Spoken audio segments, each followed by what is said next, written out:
Ya, assalamualaikum warahmatullahi wabarakatuh. Saya Erja Farsidik Permana dari angkatan 49 kelompok 2. Saya di sini akan menjelaskan sedikit tentang isu kontemporer, yang dimana isu sendiri memiliki arti masalah yang dikedepankan atau topik yang sedang hangat diperbincangkan. Beritanya masih menjadi hilir yang tak asing di kalangan masyarakat. Sedangkan kontemporer itu sendiri memiliki arti kekinian, sesuatu yang terjadi sekarang atau sesuatu yang menjadi tren pada masa sekarang. Dari definisi di atas, kita bisa menyimpulkan bahwa isu-isu kontemporer adalah suatu pokok persoalan yang terjadi pada masa sekarang atau menjadi trending topik pada saat ini. Jadi solusi penyelesaiannya harus sesuai dengan masa sekarang, yaitu masa modern. Ya, kemudian materi selanjutnya akan dilanjutkan oleh Ibu Nana Susianti SPD. Dipersilahkan. Berikutnya, isu-isu kontemporer, yaitu yang pertama korupsi. Kemudian ada narkoba, kemudian ada terorisme dan radikalisme. Kemudian selanjutnya ada isu money laundry. Money laundry ini termasuk jenis kejahatan yang marak terjadi di negara kita. Money laundry ini berasal dari kata money laundry, jadi pemutihan uang kalau dalam arti katanya. Namun maknanya adalah money laundry itu adalah kejahatan yang melibatkan upaya untuk menyembunyikan hasil uang yang dia peroleh, yang tadinya asal usulnya adalah haram, tetapi dia berusaha untuk menyamarkan biar seperti didapat dari jalan yang halal. Kemudian ada proxy war. Proxy war ini termasuk isu kontemporer yang sekarang lagi marak, yaitu sebuah konfrontasi atau adu domba antara dua kekuatan besar sebuah negara dengan menggunakan pemain pengganti atau orang ketiga. Dan isu terakhir, kejahatan mass communication, itu kejahatan dalam media sosial, contohnya hoax dan ujaran kebencian. Selanjutnya kita akan membahas teknik analisis isu kontemporer yang akan dijelaskan oleh teman kami Nurul Hatimah, SPD. Disilahkan. Teknik analisis isu. Pengertian dari isu itu sendiri merupakan suatu fenomena atau kejadian yang diartikan sebagai masalah. Isu kritikal dipandang sebagai sebuah topik yang berhubungan dengan masalah-masalah sumber daya yang memerlukan pemecahan disertai dengan adanya kesadaran publik akan isu tersebut. Isu kritikal terbagi 3. Yang pertama, isu saat ini atau sekarang, yaitu kelompok isu yang mendapat perhatian dan sorotan publik secara luas, yang memerlukan penanganan sesegera mungkin.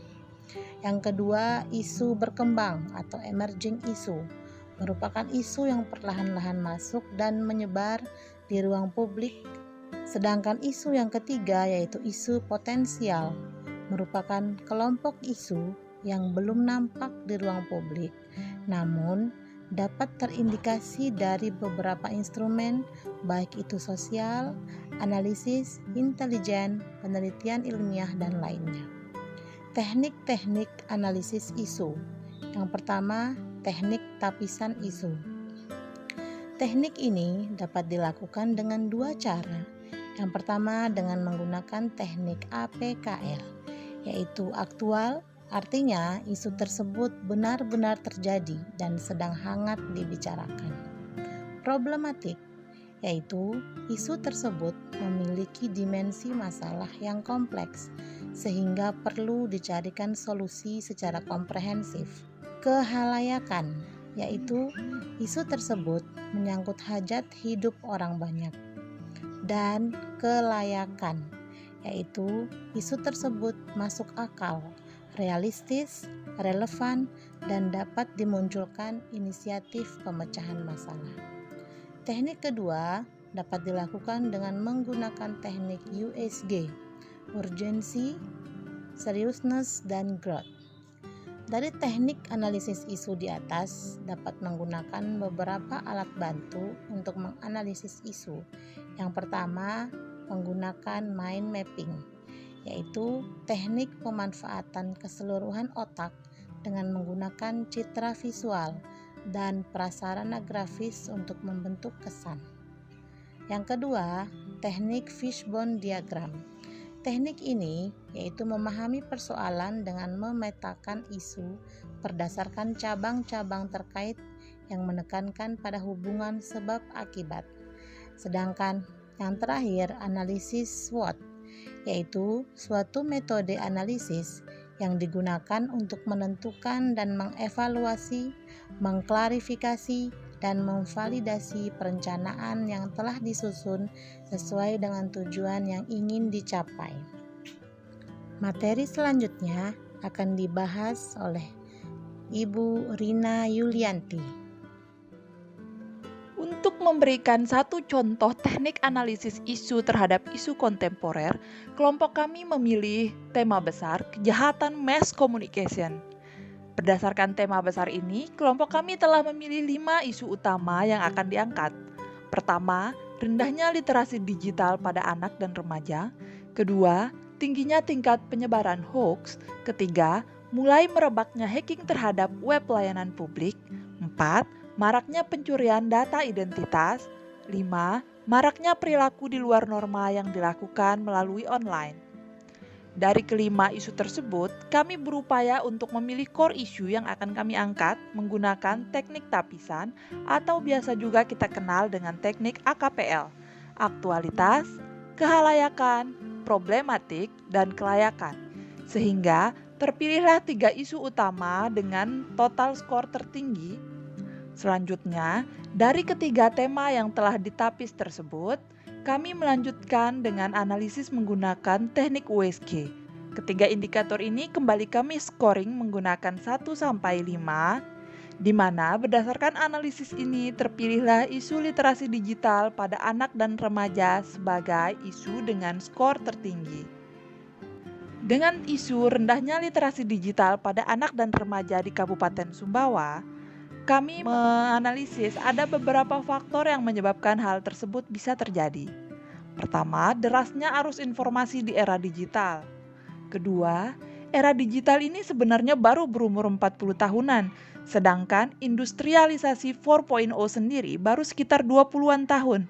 Relatif baru untuk dihadapi dan masih butuh banyak sekali penyesuaian. Dan ketiga, secara umum, tingkat literasi anak dan remaja di Indonesia, apalagi di Kabupaten Sumbawa, relatif rendah. Literasi digital pun tidak lepas daripada itu.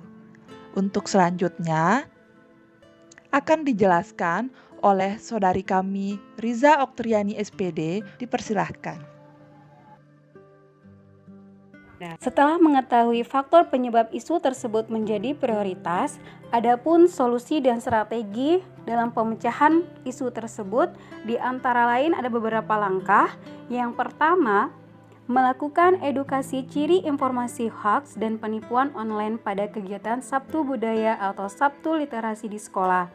Dari kegiatan tersebut, anak dan remaja di sekolah terpapar informasi mengenai ciri informasi hoax dan penipuan online. Langkah yang kedua, memperkuat sistem bimbingan konseling di sekolah untuk menjadi akses terdekat dan terbuka bagi peserta didik untuk menanyakan informasi yang diragukan kebenarannya. Dari kegiatan ini, anak dan remaja di sekolah memiliki akses informasi yang dekat selain gawai mereka terkait informasi yang diragukan kebenarannya. Dan langkah yang ketiga, memproduksi media KIE, komunikasi, informasi, dan edukasi terkait literasi digital. Nah, dari kegiatan yang ini, anak dan remaja di sekolah semakin dekat dengan media informasi terkait literasi digital, sekaligus memupuk kecintaan mereka pada literasi.